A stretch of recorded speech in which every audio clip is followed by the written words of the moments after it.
खूबसूरत इस्लामाबाद था, लेकिन ये देखिए सारा जो है ये कचरा सारा मलेरिया और डेंगू का सबब बनता है सारा। ये अब सीडीए ने कब्जे में ले लिया सामान। ये देखें, ये इसकी कुर्सी है। 1 2 3 4 5 6 7 8 9 10 गैरेजेस बने हुए हैं। और उसके बाद इनके पीछे अगर आप देखें तो गंदगी के ढेर लगे हुए होते हैं। एक तो कब्जा, उसके ऊपर गंदगी के ढेर, और उसके पीछे स्टोर। मैडम ये देखिए पीछे स्टोर बना हुआ है पूरा।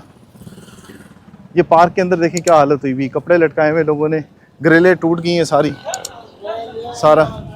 ये देखें, ये एक फ्रूट वाला पकड़ा गया है। ये देखें, ये सारा सामान यहाँ पे छुपा रहा था। ये देखें,